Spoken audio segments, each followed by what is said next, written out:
There's something sexy about a cigarette. Something alluring, something appealing. Even knowing how bad they are for you, how bad they smell, how addictive they can be, how expensive. Yet you see someone smoking one in a movie and you just want to fuck them. Or be them, or, both. In Cyberpunk 2077, humanity uses what little farmland it has left to grow tobacco. Tobacco and a handful of crops needed for alcohol. Food can be synthetic, but there's no replacement for the sweet, sweet embrace of the marble, man. And this is the thesis of the whole cyberpunk genre.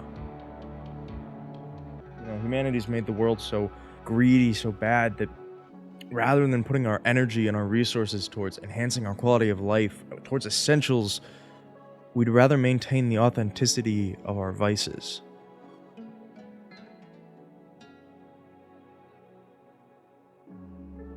CD Projekt Red has a penchant for creating worlds you'd love to die in.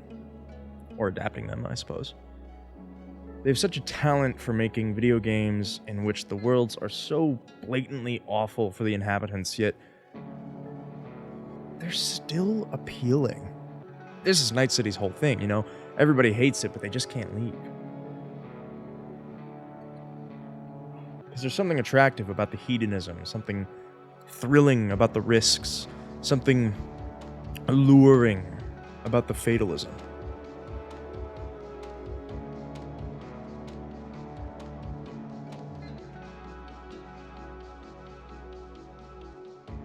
Let's start off by defining what I mean by fatalism. Strictly, fatalism is tied to the idea of predeterminism, which is the belief that everything is predestined to turn out one way.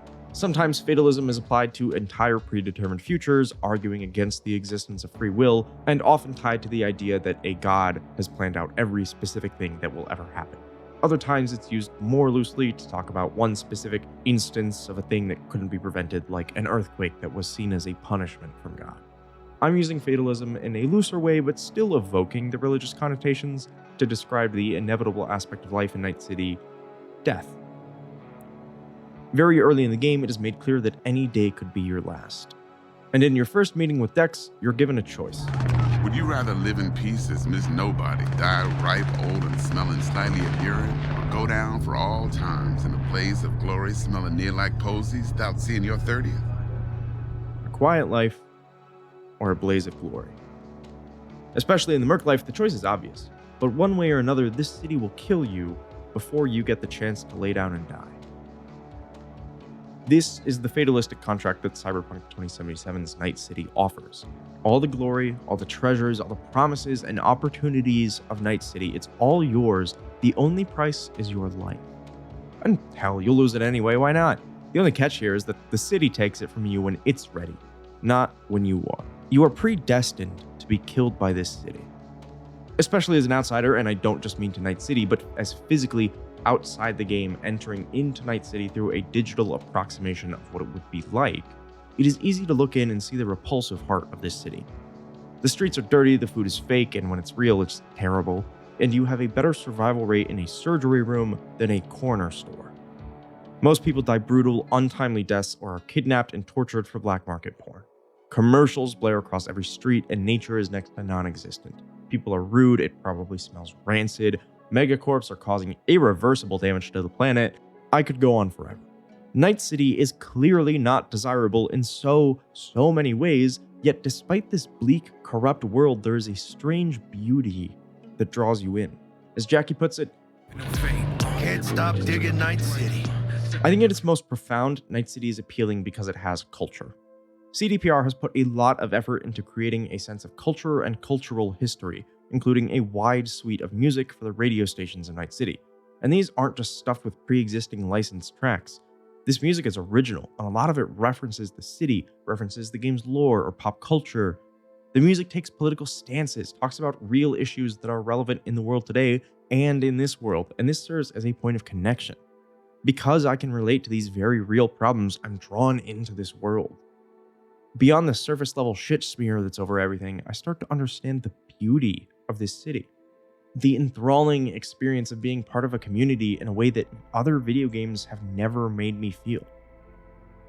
In the game, you're thrown into this mercenary culture that embodies everything I've been talking about in this risk-reward mentality. And that's what drives a lot of NC's allure, an almost half sense of belonging. One of the things that, especially with the anime's alternate perspective, that they've done so well in crafting in this world is that we really feel the class divides. The living standards are so starkly different for the wealthy. Privatized healthcare means that the rich have emergency teams on site in seconds if their shit is a weird consistency, while the poor can't even afford to die. Night City has a pervasive rhetoric about life, a social acceptance of that fatalist contract I talked about at the beginning, and different ways to cope with it. The wealthy escape this contract. They live in their towers and hoard their money to invest into technology that will make them near immortal, and ensure that conditions below will sustain that contract. The middle working class, while not super prevalent in the narrative of 2077, but featured a little bit more in Edgerunners, exists much like it does currently. You put your head down and you muscle through. And the lower class especially falls into the thesis of NC that I opened with. A good portion of the homeless and destitute of Night City are all addicted to one drug or another. Because when the city that's supposed to protect you can't even be bothered to acknowledge your existence, what else can you do but cope? This is notably not a problem that is unique to Night City and is rampant in most real major cities in the United States. This is all embellished by a grounded sense of causation in Cyberpunk 2077. I won't go over it again, but in my last video I spent a good amount of time detailing the lore of the game that led up to the state of the world in 77. But I didn't talk about how thorough everything is. For almost every question you might have about the world, there is an answer out there somewhere. If you take the time to truly read up on the game, it feels like a real place with actual history. Most things aren't just there because they'd be fun for a video game. They have actual history and an actual reason that they're there. This feeds back into the culture idea because the world not only has a history but lives it. Lots of characters reference events of the past. Johnny Silverhand is a literal ghost from 50 years prior and provides an interesting perspective on how the world has changed. And if you take the time to read up on all the in-world literature, you feel like you're reading about a real place, a real society. So all of this class division makes sense, and it seems like a natural evolution of the world and the world we live in. So the whole system, despite being in a futuristic neon wasteland with robot people, and the game letting you live out super crazy fantasies like attaching blades to your arms, living in this swanky apartment as a low-level gig worker, and Tonight the music seems so loud. I wish that we could lose this crowd. Maybe it's better this way. everything still feels realistic for this world. Beyond this intangible cultural belonging, Night City be pretty. Might not be for everyone, but as far as urban living goes, Night City is a looker. The radiant glow of neon lights and big screens and colorful advertisements is a mesmerizing scene. This one road always grabs me when I drive through at night, and I usually end up taking a lap or two around it. Whether it's to your taste or not, it's hard to deny that the city is an aesthetic marvel. And from a player's perspective, the game also has great audio design, high-end graphics, lots of things to do, and just a host of stuff that makes you want to spend time there. From an in-world perspective, Night City is the home of the American Dream 2.0.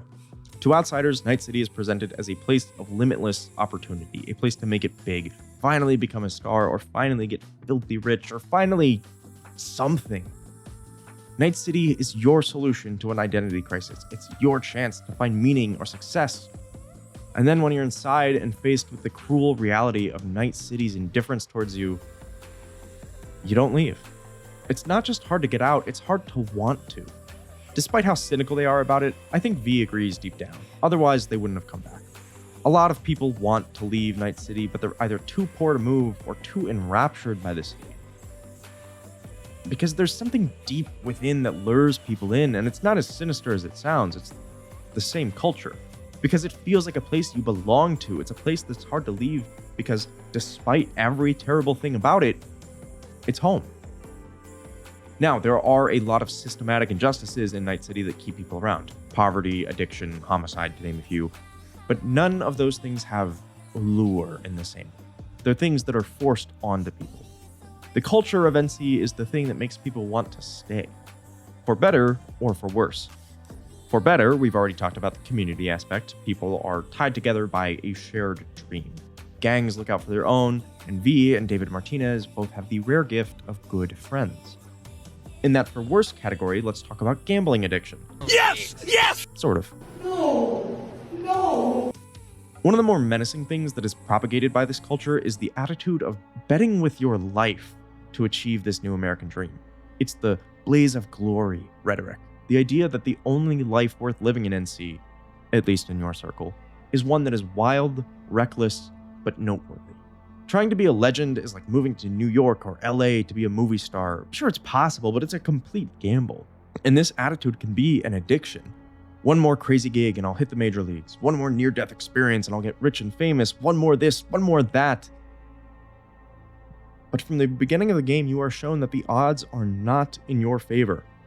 Jackie loses that gamble on your first big deal gig together, and you would have lost it too if it wasn't for sheer dumb luck.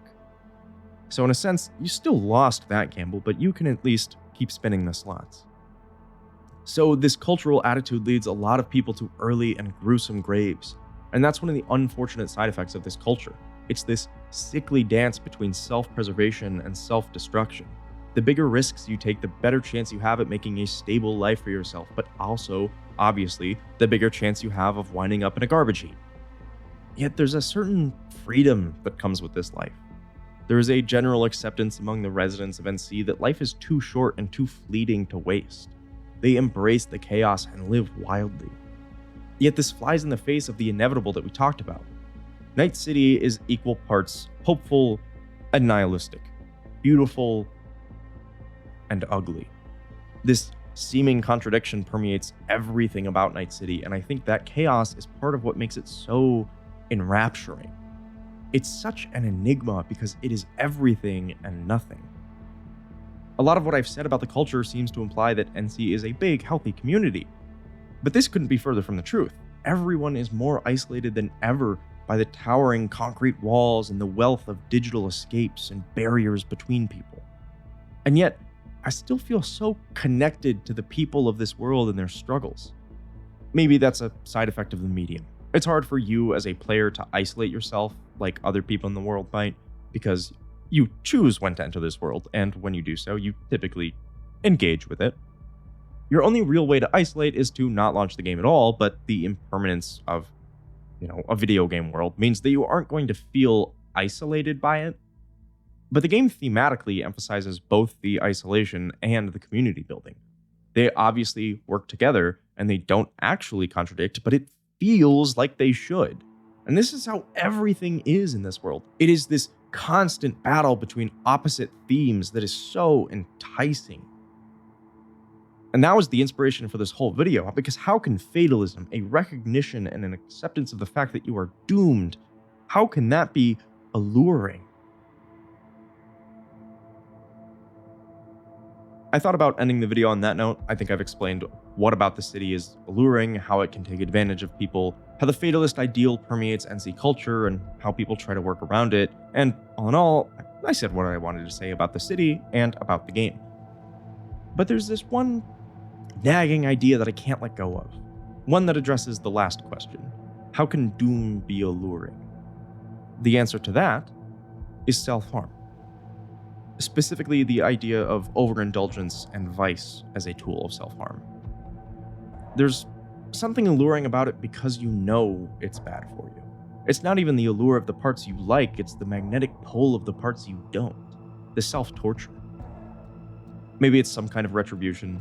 Maybe it's a way to earn your status as a tortured soul or a tragic artist. Self-harm is a complicated psychological issue, and I don't have the resources or qualifications to really say much about it, but I can philosophize about it. There have been times, rough times, that I've jumped into Cyberpunk because I needed something that felt bad. There is something aesthetically fulfilling about miserableness. And by using Cyberpunk as a means to engage with the aesthetic of self-harm, the aesthetic of being miserable, I avoid the actual harm but still reap the aesthetic benefits. I mean, it's not the same. It's just chasing this glorified image of drug abuse in film and media, but Well, there's something sexy about a cigarette.